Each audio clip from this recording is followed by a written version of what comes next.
ಎಲ್ಲರಿಗೂ ನಮಸ್ಕಾರ. ನಾವು ಭಾರತೀಯರು ಮಾತನಾಡೋದು ಜಾಸ್ತಿ, ಕೆಲಸ ಮಾಡೋದು ಕಮ್ಮಿ. ಆದರೆ ಇಲ್ಲಿ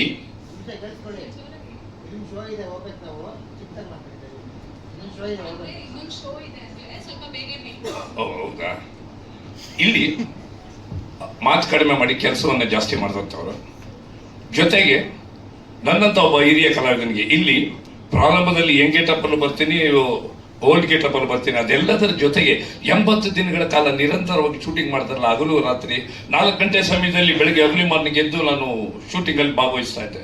ಜೊತೆಗೆ ಏನಪ್ಪಾ ಅಂತ ಹೇಳಿದ್ರೆ, ಇವರ ರಾತ್ರಿ ಶೂಟಿಂಗ್ ಮುಗಿದ್ಮೇಲೆ 2 ಗಂಟೆ ಮುಗಿದ್ರು ಇದು ಮಾಡ್ತಿರ್ಲಿಲ್ಲ, ಮಲಗ್ತಿರ್ಲಿಲ್ಲ. ನಾನು ಎಚ್ಚರವಾಗಿರ್ತಿದ್ದೆ, ವಯಸ್ಸಾಗಿದೆ ಅಂತಲ್ಲ, ನನ್ಗೆ ಅಭ್ಯಾಸ ಅದು ನೋಡಿದ್ರೆ ಅವ್ರು ಕೆಲಸದಲ್ಲಿ ನಿರತರಾಗಿರೋರು.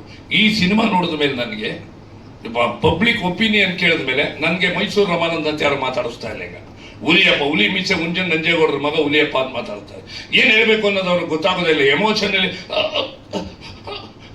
ಮಾತಾಡಕ್ಕೆ ಆಗ್ತಾ ಇಲ್ಲ. ಸಿನಿಮಾ ಆಗಿದೆ, ಅದ್ಭುತವಾಗಿ ಬಂದಿದೆ. ಈ ರೀತಿಯ ಚಿತ್ರವನ್ನ ಇಷ್ಟು ಕೊರೋನಾ ಬಂದ ನಂತರದ ದಿನಗಳಲ್ಲಿ ನಾವು ನೋಡಿರ್ಲಿಲ್ಲ. ಬಹಳ ಅತ್ಯುತ್ತಮ. ಇದನ್ನ ಕನ್ನಡ ಚಿತ್ರರಂಗದ ಪ್ರೇಕ್ಷಕ ಪ್ರಭುಗಳು ನೋಡಿ 100 ದಿನಗಳನ್ನ ಓಡಿಸಬೇಕು. ಖಂಡಿತ ಓಡುತ್ತೆ ಅಂತೇಳಿ ಅವರೆಲ್ಲರ ಆಶೀರ್ವಾದ, ಶುಭ ಹಾರೈಕೆಯನ್ನು ಮಾಡಿದ್ದಾರೆ. ಖಂಡಿತ ಓಡುತ್ತೆ ಅನ್ನೋದು ನನ್ನ ಅನಿಸಿಕೆ, ಅಭಿಪ್ರಾಯ. ನಮಸ್ತೆ. ಎಲ್ರಿಗೂ ನಮಸ್ಕಾರ. ಎಲ್ಲ ಮಾಧ್ಯಮ ಮಿತ್ರರಿಗೂ ನನ್ನ ನಮಸ್ಕಾರ. First of all thank you so much. Cinema ನೋಡಿದವ್ರು ಎಲ್ಲರೂ ಕಣ್ಣಲ್ಲಿ ನೀರು ತುಂಬ್ಕೊತಾ ಇದ್ದಾರೆ. ಆ್ಯಂಡ್ ನನ್ನನ್ನು ರಾನ್ವಿ ಅನ್ನೋದಕ್ಕಿಂತ ಅವನಿ ಅಂತ ರೆಕಗ್ನೈಸ್ ಮಾಡ್ತಾ ಇದ್ದಾರೆ. ಇದೊಂದು ತುಂಬ ದೊಡ್ಡ ಖುಷಿ ಕೊಡ್ತಾ ಇದೆ. ಇದು ಎಲ್ಲ ಕ್ರೆಡಿಟ್ಸು ನಮ್ಮ ನಿರ್ದೇಶಕರು ಹರಿವರಾಸನಂ ಸರ್ಗೆ ಹಾಗೂ ನಮ್ಮ ಇಡೀ ಮಗಿ ಪುಸ್ತಕ ತಂಡಕ್ಕೆ ನಾನು ಅರ್ಪಿಸ್ತೀನಿ. Thank you so much. ಹೀಗೆ ಸಪೋರ್ಟ್ ಮಾಡ್ತಾ ಇರಿ. ಇನ್ನೂ 100 ಡೇಸ್ ಓಡೋವರೆಗೂ ಹೀಗೆ ಸಪೋರ್ಟ್ ಮಾಡಿ. Thank you. ಮೋಹಿತ್. ಎಲ್ಲರಿಗೂ ನಮಸ್ಕಾರ. ಮಗ್ಗಿ ಪುಸ್ತಕ ಅನ್ನೋ ಫಿಲಮ್ ನನಗೆ ತುಂಬ ಇಷ್ಟ ಆಯಿತು. ಇದಕ್ಕೆಲ್ಲ ಕಾರಣ ನಮ್ಮ ಡೈರೆಕ್ಟರ್ ಸರ್. ನಾವು 50 ಡೇಸ್ ಕಂಪ್ಲೀಟ್ ಮಾಡಿದ್ದೀವಿ. ಇದು ಬರೀ 50 ಡೇಸ್ ಸೆಲೆಬ್ರೇಷನ್ ಅಲ್ಲ, ಇದು ಪ್ರತಿಯೊಬ್ಬ ಟೆಕ್ನಿಷಿಯನ್ನು ಸೆಲೆಬ್ರೇಟ್ ಮಾಡೋ ಟೈಮ್ ಇದು ಒಂದು ಜರ್ನಿ ಮತ್ತೆ ನಮ್ಮ ಎಲ್ಲರ ಶ್ರಮದ ಪ್ರತಿಫಲ ಅನ್ನಕ್ಕೆ ನನಗೆ ಹೇಳಕ್ಕೆ ಖುಷಿ ಆಗುತ್ತೆ. ಎಲ್ರಿಗೂ ನಮಸ್ಕಾರ. ಎಲ್ಲ ನಮ್ಮ ಮಾಧ್ಯಮ ಮಿತ್ರರಿಗೆ ಮತ್ತು ಪ್ರಿಂಟ್ ಮೀಡಿಯಾರೆಲ್ಲರೂ ನಮಸ್ಕಾರ ಹೇಳ್ಕೊಳ್ತೀನಿ. ಆ್ಯಕ್ಚುಲಿ ನನ್ನ ಈ ಮಗ್ಗಿ ಪುಸ್ತಕ ಸಿನಿಮಾ 50 ಡೇಸ್ ಆಚರಿಸ್ತಾ ಇದ್ದೀವಿ. ಒಂಥರ ತುಂಬ ಖುಷಿ ಇದೆ. ಎಲ್ಲರೂ ಹೇಳ್ದಂಗೆ ಕ್ರೆಡಿಟ್ಸ್ ಗೋಸ್ಟು ನಮ್ಮ ಗೆಳೆಯ, ನಮ್ಮ ನಿರ್ದೇಶಕ ಹರಿಗೆ. ತುಂಬ ಹಗಲು ಸ್ಟ್ರಗಲ್ ಮಾಡ್ದ ಈ ಸಿನಿಮಾಗೋಸ್ಕರ. ಶೂಟಿಂಗ್ ಟೈಮ್ ಇರಲಿ, ಶೂಟಿಂಗ್ ಆದಮೇಲೆ ಇರಲಿ, ತುಂಬ ಕಷ್ಟಪಟ್ಟು ಇಷ್ಟಪಟ್ಟು ಈ ಮಟ್ಟಕ್ಕೆ ತಂದಿದ್ದಾನೆ. ಎಲ್ಲರ ಪ್ರೋತ್ಸಾಹ ಇತ್ತು, ಇನ್ನೂ ಇರಲಿ ಅಂತ ಹೇಳಕ್ಕೆ ಬಯಸ್ತೀನಿ. ನಾನು ಈ ಸಿನಿಮಾದಲ್ಲಿ ಒಂದು ಪಾತ್ರ ಮಾಡೋಕ್ಕೆ ಕಾರಣನೂ ನಮ್ಮ ಹರಿ. ಓವರ್ ಆಲ್ ಎಲ್ಲರಿಗೂ ಥ್ಯಾಂಕ್ಸ್ ಹೇಳಕ್ಕೆ ಬಯಸ್ತೀನಿ. Thank you sir. ನನ್ನ ಪಾತ್ರಕ್ಕೆಲ್ಲ ಇಷ್ಟಪಟ್ಟಣ, ಚೆನ್ನಾಗಿ ಮಾಡಿದ್ದೀರಾ. ಯಾಕಂದರೆ ಒಂಥರ ನೆಗೆಟಿವ್ ಆಗಿ ತುಂಬ ಚೆನ್ನಾಗಿ ಮಾಡಿದ್ದೀರಾ. ಯಾರ್ಯಾರು ನೋಡಿದ್ರೋ ಎಲ್ಲ ಅಪ್ರಿಷಿಯೇಟ್ ಮಾಡಿದ್ದಾರೆ, ಚೆನ್ನಾಗಿ ಮಾಡಿದ್ದೀರಾ ಅಂತ ಇದೆ. ನೋಡೋಣ ನೆಕ್ಸ್ಟ್ ಮೂವ್ ಆಗುತ್ತೆ. ಎಲ್ರಿಗೂ ಮಾಧ್ಯಮ ಮಿತ್ರರಿಗೆ ಹಾಗೂ ಇಲ್ಲಿ ಬಂದಿರ್ತಂಥ ಎಲ್ಲರಿಗೂ ತುಂಬ ಧನ್ಯವಾದಗಳು. ಮೊದಲನೇದಾಗಿ ಡೈರೆಕ್ಟರ್ ಸರ್ಗೆ ಥ್ಯಾಂಕ್ಸ್ ಹೇಳೋಕ್ಕೆ ಇಷ್ಟಪಡ್ತೀನಿ. ಈ ಮಗಿ ಪುಸ್ತಕ ಸಿನಿಮಾಕ್ಕೆ ನಮಗೊಂದು ಒಳ್ಳೆ ಆಪರ್ಚುನಿಟಿ ಕೊಟ್ಟಿದ್ದಾರೆ. ಒಂದು ರಿಪೋರ್ಟರ್ ಕ್ಯಾರೆಕ್ಟರ್ ಇದರಲ್ಲಿ ಪ್ಲೇ ಮಾಡಿದ್ದೀನಿ. ಖುಷಿ ಆಗುತ್ತೆ. ಇವತ್ತು 50 ಡೇಸ್ವರೆಗೂ ಬಂದಿದೆ. ಇದು ಇನ್ನೂ ಶತದಿನೋತ್ಸವ ಆಚರಿಸ್ಬೇಕು ಅಂತ ಇಷ್ಟಪಡ್ತೀನಿ. Thank you. ಮೂಗ್ ಸುರೇಶ್ ಸರ್. ಎಲ್ರಿಗೂ ನಮಸ್ಕಾರ. ಮಗ್ಗಿ ಪುಸ್ತಕ ಕಲಾವಿದರ ದಂಡನ್ನೇ ಸೇರಿಸಿ ಒಂದು ಒಳ್ಳೆ ಸಿನಿಮಾ ಮಾಡಿದಿರಿ. ಒಂದು ಪ್ರಾಮಾಣಿಕ ಪ್ರಯತ್ನವನ್ನು ಮಾಡಿ ಜನಗಳ ಮುಂದೆ ತಂದಿದ್ದೀರಿ. 50 ದಿನ ಮುಟ್ಟಿದೆ. ಭಾಳ ಇಂಥ ಕನ್ನಡ ಚಿತ್ರದಲ್ಲಿ ಭಾಳ ಕಷ್ಟ. ಒಳ್ಳೆಯ ಚಿತ್ರವನ್ನು ಮಾಡಿದರೂ ಕೂಡ ಸಿನಿಮಾ ನಡೆಯೋದು ಕಷ್ಟ. ಈ ಒಳ್ಳೆಯ ಚಿತ್ರವನ್ನು ಮಾಡಿ ಜನರನ್ನು ಮೆಚ್ಚಿಸಿ ನೀವು ಮಾಡಿದಿರಿ. ನಮ್ಮನ್ನೆಲ್ಲ ಸೇರಿಸ್ಕೊಂಡು ನೀವು ಮಾಡಿದ ಶ್ರಮ ಅಲ್ಲಿ ಕಾಣ್ತಾ ಇದೆ.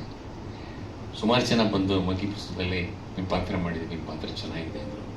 ನಮ್ಮ ಪಾತ್ರದ ಜೊತೆಗೆ ಹಲವಾರು ಕಲಾವಿದರುಗಳು ಮಾಡಿರುವಂಥ ಪಾತ್ರವನ್ನು ಕೂಡ ಅವ್ರು ಹೇಳಿದ್ರು.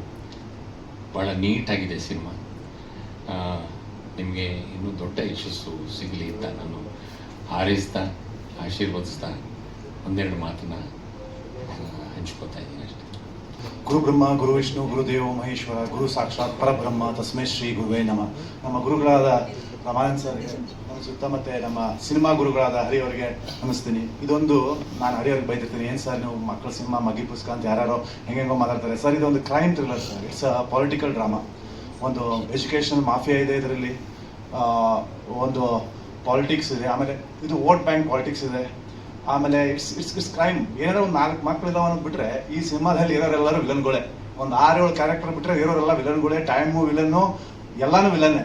ಒಂದು ಸಿನಿಮಾ ಇನ್ನೂವರೆಗೂ ಯಾವುದೋ ಒಂದು ಸಿನಿಮಾ ಗೆದ್ದಿದೆ ಅಂದರೆ ಅದರಲ್ಲಿ ನೆಗೆಟಿವ್ ಪಾತ್ರಗಳು ಖಳನಾಯಕರು ಎಷ್ಟು ಇರ್ತಾರಲ್ಲ ಅಷ್ಟು ಸಿನಿಮಾ ವಿಜೃಂಭಿಸುತ್ತದೆ. ಆ ಥರ ಇದೆ. ಇದರಲ್ಲಿ ಒಂದು ಪೊಲೀಸ್ ಕ್ಯಾರೆಕ್ಟರ್ ಬರುತ್ತೆ. ಇಷ್ಟು ಇರಿಟೇಷನ್ ಆಗುತ್ತೆ ಅಂದರೆ ಒಂದು ಸಿನಿಮಾ ಹಾಲಲ್ಲಿ ಬಂದಾಗ, ಯಾವಾಗ ನೆಗೆಟಿವ್ ಕ್ಯಾರೆಕ್ಟರ್ಸ್ಗಳು ಪಾಸಿಟಿವ್ ಕ್ಯಾರೆಕ್ಟರ್ಸನ್ನು ಹಿಂಡ್ತಾವಲ್ಲ ಅವಾಗ ಪ್ರೇಕ್ಷಕರಿಗೆ ಹತ್ತಿರವಾಗ್ತಾರೆ ಪಾಸಿಟಿವ್ ಕ್ಯಾರೆಕ್ಟರ್ಸ್ ಆದವರು. ಸೊ ಈ ಸಿನಿಮಾ ಒಂದು ಆ್ಯಕ್ಚುಲಿ ಪಕ್ಕಾ ಕಮರ್ಷಿಯಲ್ ಸಿನಿಮಾ.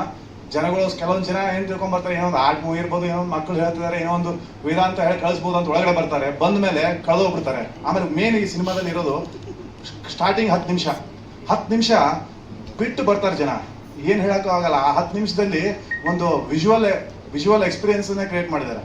ವಿಜುವಲ್ ಏನಂದರೆ, ಸಿನಿಮಾ ಅಂದರೆ ಏನು ಹೇಳಿ ಸರ್, ಸಿನಿಮಾ ಅಂದರೆ ದುಡ್ಡು ಕೊಟ್ಟು ಬರೋನಿಗೆ ಅಲ್ಲಿ ನೋಡಬೇಕಾದ್ರೆ ಏನೋ ಒಂದು ಮಜಾ ಬರಬೇಕು, ಒಂದು ಥ್ರಿಲ್ ಇರಬೇಕು. ಆ ಥ್ರಿಲ್ಲನ್ನ ಈ ಸಿನಿಮಾ ಕೊಡುತ್ತೆ.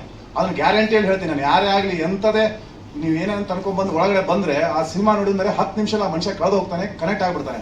ಅದನ್ನ ಬಿಟ್ಟು ಬಂದವ್ರನ್ನೂ ಇಷ್ಟಪಡ್ತಾರೆ. ಬಟ್ ಅದನ್ನು ಫಸ್ಟಿಂದ ಎಂಡ್ವರೆಗೂ ನೋಡೋದು ಲೆವೆಲೇ ಬೇರೆ ಇರುತ್ತೆ, ಅವ್ರದ್ದು ಇದೇ ಬೇರೆ ಇರುತ್ತೆ. ಸೊ ನಾನು ಒಂದು ಹೇಳಕ್ಕೆ ಬರ್ತೀನಿ, ಈ ಸಿನಿಮಾ ಹಿಂಗೆ ಬರೋಕ್ಕೆ ಕಾರಣ ಅಂದರೆ 4 ಜನ ಭಾಳ ಇಂಪಾರ್ಟೆಂಟ್ ಆಗ್ತಾರೆ. ಒಬ್ಬರು ಡೈರೆಕ್ಟ್ರು, ನಾನು ಅವ್ರನ್ನ ಬ್ರೇನ್ ಅಂತೀನಿ, ಇನ್ನೊಬ್ರು ಎಡಿಟರು, ಇನ್ನೊಂದು ಕಣ್ಣು. ನನ್ನ ಏನು ಮಾತಾಡಬೇಕು ಅಂತ ನನಗೆ ಗೊತ್ತಾಗ್ತಾ ಇಲ್ಲ ಇವತ್ತು. ನಾನು ಭಾಳ ಬಜಾರಿ ಆದರೂ ಒಂದೆರಡು ಮಾತಾಡಲೇಬೇಕು ಅನಿಸುತ್ತೆ. ನಾನು ಸಾಮಾನ್ಯ ಪಿಕ್ಚರ್ಗಳಿಗೆ ಹೋಗೋದೇ ಇಲ್ಲ, ಟಾಕೀಸ್ಗಳಿಗೆ. ಯಾಕೆ ಹೋಗಲ್ಲ ಅಂದರೆ ಮನೇಲೇ ನೋಡ್ಕೋತೀನಿ. ಅಲ್ಲಿ ಹೋದರೆ ಫೋಟೋ ಅಂದ್ಕೊಂಡು ಸುಮ್ಮನೆ ಕಾಡಿಸ್ತಾರೆ ಅಂದ್ಬಿಟ್ಟು ಹೋಗ್ತಾ ಇರಲಿಲ್ಲ. ಮಗ್ಗಿ ಪುಸ್ತಕ ನಾನು ನೋಡಲೇಬೇಕು ನಾನು ಅಂತ ಮೈಸೂರಲ್ಲಿ ಟಾಕೀಸ್ಗೆ ಹೋದೆ. ನನ್ನ ಪಕ್ಕ ಕೂತಿರೋರೆಲ್ಲ ನನ್ನೇ ನೋಡ್ತಾಯಿದ್ರು, ದುರು ಅಂತ. ಇವರೆಲ್ಲ ಯಾಕೆ ನನ್ನ ನೋಡ್ತಾವ್ರು ಹೆಂಗೆ ಅಂತ. ಪಕ್ಕದಲ್ಲಿದ್ದವ್ರು ಅಂದರು,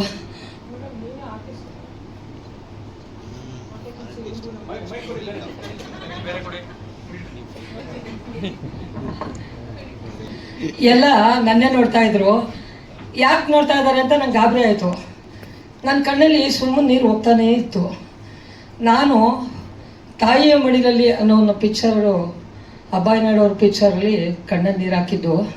ಅದು ಬಿಟ್ಟರೆ ಈ ಪಿಕ್ಚರಲ್ಲೇ ನಾನು ತುಂಬ ಹತ್ಕೊಂಡು ನೊಂದ್ಕೊಂಡು ಎಷ್ಟು ಮಟ್ಟಿಗೆ ಡೈರೆಕ್ಟ್ರು, ಪ್ರೊಡ್ಯೂಸರು, ಕಲಾವಿದರ ಹತ್ರ ಕೆಲಸನ ಹೆಂಗೆ ತೊಗೊಂಡಿದ್ದಾರೆ ಅಂದರೆ ಗ್ರೇಟ್ ಸರ್. ಇವತ್ತು 50 ದಿನ ಅಲ್ಲ, ಇನ್ನು 100 ಪ್ರಯೋಗ ಇದು ಓಡಲಿ, ಕರ್ನಾಟಕದಲ್ಲಿ ಮನೆ ಮಾತಾಗಿ ಮಕ್ಕಳಿಗೆ ಒಂದು ಒಳ್ಳೊಳ್ಳೆ ಮೆಸೇಜ್ಗಳನ್ನ ಕೊಡ್ತಾ ಇದ್ದಾರೆ. ಗುಡ್ ಮೆಸೇಜ್ ಇದೆ. ಯಾಕೆ ಅಂದರೆ ಈಗ ಮಾಧ್ಯಮ ಎಲ್ಲ ನಾನು ನೋಡ್ತಾನೆ ಇದ್ದೀನಿ. ಮೊಬೈಲ್ ಬಂದಾಗಿಂದ ಎಲ್ಲ ಎಲ್ಲೆಲ್ಲೋ ಹೋಗ್ತಾ ಇದೆ. ಚಿತ್ರರಂಗನೂ ಟಾಕೀಸ್ಗಳೆಲ್ಲ ಹೊಡೆದು ಎಲ್ಲ ಮಾಲ್ಗಳು ಮಾಡ್ತಾ ಇದ್ದಾರೆ. ಮಾಲ್ಗಳನ್ನಾದರೂ ಓಡ್ತಾ ಇದೆಯಲ್ಲ 50 ದಿನ, ಖುಷಿ ನಮಗೆ ಆಗ್ತಾ ಇದೆ. ಚಿತ್ರ 50 ದಿನ ಓಡಿದ್ದು ಭಾಳ ಖುಷಿ ಅನಿಸ್ತಾ ಇದೆ. ಭಾಳ ಪ್ರೊಡ್ಯೂಸರ್ ಅವರು ನಮ್ಮಂಥವ್ರನ್ನ ಕರೆದು, ಪೋಷಕ ಕಲಾವಿದರನ್ನ ಅವಕಾಶ ಕೊಟ್ಟು ನಮಗೂ ಆ ಚಿತ್ರದಲ್ಲಿ ಅಭಿನಯಿಸೋಕ್ಕೆ ಅವಕಾಶ ಸಿಕ್ತು. ರಮಾನಂದಣ್ಣ ನಿಜವಾಗ್ಲೂ ನಾನು ಅವ್ರ ಬಗ್ಗೆ ಏನು ಹೇಳಬೇಕು ಅಂತಲೇ ಗೊತ್ತಾಗ್ತಾ ಇಲ್ಲ. ಅವ್ರ ಜೊತೆ ಸುಮಾರು ಪಿಕ್ಚರಲ್ಲಿ ಮಾಡಿದ್ದೀನಿ. ಆದರೂ ಈ ಚಿತ್ರದಲ್ಲಿ ಹೀರೋಯಿನ್ ಪಾತ್ರ ಮಾಡಿದವರು, ತಾಯಿ ಪಾತ್ರ, ಮತ್ತು ರಮಾನಂದಣ್ಣ ಮಕ್ಕಳು ಪಾತ್ರ ಮಾಡಿದವರು ಎಲ್ಲ ಜೀವ ತುಂಬಿ ಅವ್ರನ್ನ ಡೈರೆಕ್ಟ್ರ್ ಹೆಂಗೆ ತೆಗ್ದಿದ್ದಾರೆ ಅವ್ರ ಕೆಲಸ ಅಂದರೆ ನಿಜವಾಗ್ಲೂ ಸರ್ ಮೊದಲು ನಿಮಗೆ ಹ್ಯಾಟ್ಸಾಪ್ ಹೇಳಬೇಕು ಡೈರೆಕ್ಟ್ರ್ ಸರ್ಗೆ. ಮೊದಲನೇ ಚಿತ್ರನೇ ಇಂಥ ಚಿತ್ರ ಕೊಟ್ಟಿದ್ದೀರಾ ನೀವು. ಇನ್ನೂ ಇದು ಅವಾರ್ಡ್ ಬರಬೇಕು, ಸೆಂಟ್ರಿಂದ ನಿಮಗೆ ಅವಾರ್ಡ್ ಬರೋಂಗಾಗಲಿ ಈ ಚಿತ್ರಕ್ಕೆ ಅಂತ ನಾನು ಭಗವಂತನ ಪ್ರಾರ್ಥನೆ ಮಾಡ್ತೀನಿ. ಇದು ಅವಾರ್ಡ್ ಬರೋ ಚಿತ್ರನೇ. ಇದು ನಿಜವಾಗ್ಲೂ ಮಕ್ಕಳಿಗೆ ಈ ಮೆಸೇಜ್ ಹೋಗ್ತಾ ಇದೆ ಅಂದರೆ ಇದು ಅವಾರ್ಡ್ ಬರೋಂಥ ಚಿತ್ರನೇ. ಇನ್ನೂ ಟಾಕೀಸ್ಗಳಿಗೆ ಉತ್ತರ ಕರ್ನಾಟಕ ಭಾಗ ಆ ಕಡೆ ಎಲ್ಲ ಪ್ರಚಾರ ಆಗಬೇಕು, ಆ ಕಡೆ ಎಲ್ಲ ಹೋಗ್ಬೇಕು. ನಾನು ಸುಮಾರು ಕಡೆ ಮಗ್ಗಿ ಪುಸ್ತಕದ ಬಗ್ಗೆ ನಾನು ಪ್ರಚಾರಗಳನ್ನ ಮಾಡ್ತಾ ಇದ್ದೀನಿ. ಯಾಕೆ ಅಂದರೆ ಅನ್ನದಾತರು ಅಂತಿದ್ರು ಅಣ್ಣವರು, ನಮಗೆ ಅನ್ನ ಹಾಕೋರು ಪ್ರೊಡ್ಯೂಸರು ನಮ್ಗೆ ಅನ್ನದಾತರು ಅಂತ ಇದ್ರು ಯಾವಾಗಲೂ. ಅನ್ನದಾತರು ಚೆನ್ನಾಗಿದ್ದರೆ ಇಂಥದ್ದು ಇನ್ನೂ 100 ಚಿತ್ರಗಳನ್ನ ಮಾಡಿ ನಮ್ಮನ್ನು ಕರೆಸಿ ಅವಕಾಶಗಳನ್ನ ಕೊಡ್ತಾರೆ ಅಂತ ಹೇಳ್ತಾ, ಈ ಚಿತ್ರ ಇನ್ನೂ 100 ಪ್ರಯೋಗ ಆಗಲಿ, ಯಶಸ್ಸು ಕಾಣಲಿ ಅಂತ ಹೇಳಿ ನನ್ನ ಕರೆಸಿ ನಿಮ್ಮನ್ನೆಲ್ಲ ನೋಡೋಕ್ಕೆ ಅವಕಾಶ ಮಾಡಿಕೊಟ್ಟಿದ್ದಕ್ಕೆ ಮತ್ತೊಮ್ಮೆ ಮಗದೊಮ್ಮೆ ಪ್ರೊಡ್ಯೂಸರ್ ಅವ್ರಿಗೆ, ಡೈರೆಕ್ಟರ್ಗೆ, ಎಲ್ಲ ಕಲಾವಿದರಿಗೆ ವಂದನೆ ಸಲ್ಲಿಸಿ ನಾನು ಕ್ಯಾನ್ವಾಸ್ಗೆ ಹೋಗ್ಬೇಕಾಗಿತ್ತು ದಾವಣಗೆರೆಗೆ. ನಾನು ಮೀನುಗಾರಿಕೆ ರಾಜ್ಯ ಅಧ್ಯಕ್ಷೆ ಮಾಡಿದ್ದಾರೆ ನನಗೀಗ, ನಾನು ಅಲ್ಲಿ ಹೋಗ್ತಿದ್ದೆ. ಆದರೂ ನನ್ನ ಚಿತ್ರ, ನನ್ನ ಅಭಿಮಾನ ನನಗೆ ಪ್ರೊಡ್ಯೂಸರ್ ಮೇಲೆ. ಒಂದು ಮನೆ ಅಣ್ಣ ತಮ್ಮದ್ರ ಥರ ಇದ್ದಾರೆ ನನಗೆ. ಡೈರೆಕ್ಟ್ರು ಅಷ್ಟೇ, ನಾನು ಯಾವ ಜನ್ಮದಲ್ಲಿ ಏನಾಗಿದ್ವೋ ಅವ್ರ ಮನೇಲಿ ಋಣ ಅಂತ ಬಂದಾಗ ಎಳ್ಕೊಂಬರುತ್ತೆ. ಈಗಿನ ಕಾಲದಲ್ಲಿ ಕೆಲವು ಪ್ರೊಡ್ಯೂಸರು ಡೈರೆಕ್ಟರ್ಗಳು ಹೇಗೆ ಅಂದರೆ ಕಲಾವಿದರನ್ನ ಸರಿಯಾಗಿ ಪೋಷಕ ಕಲಾವಿದರನ್ನ ಗುರುತಿಸ್ತಾನೆ ಇಲ್ಲ. ಪೋಷಕ ಕಲಾವಿದರು ಅಂದರೆ ಅವ್ರನ್ನ ಏನು ಅಂತಲೇ ಗುರುತಿಸಲ್ಲ. ಆದರೆ ನೀವು ಏನೇ ಕಾರ್ಯಕ್ರಮ ಮಾಡಿದ್ರು ನಮ್ಮನ್ನು ಗುರುತಿಸಿ ಕರಿತೀರಲ್ಲ, ನಿಮಗೆ ಮೊದಲು ನನ್ನ ಹೃದಯಪೂರ್ವಕವಾದ ವಂದನೆ ಸಲ್ಲಿಸಿ ನನ್ನೆರಡು ಮಾತನ್ನು ಮುಗಿಸ್ತೀನಿ. ಅನ್ನ ಹಾಕೋ ರೈತನ ಪಾದಕ್ಕೆ, ದೇಶ ಕಾಯುವ ವೀರನ ಪಾದಕ್ಕೆ ನನ್ನ ನಮನವನ್ನು ಸಲ್ಲಿಸಿ ನನ್ನ ಮಾತನ್ನು ಮುಗಿಸ್ತೀನಿ. ಜೈ ಹಿಂದ್.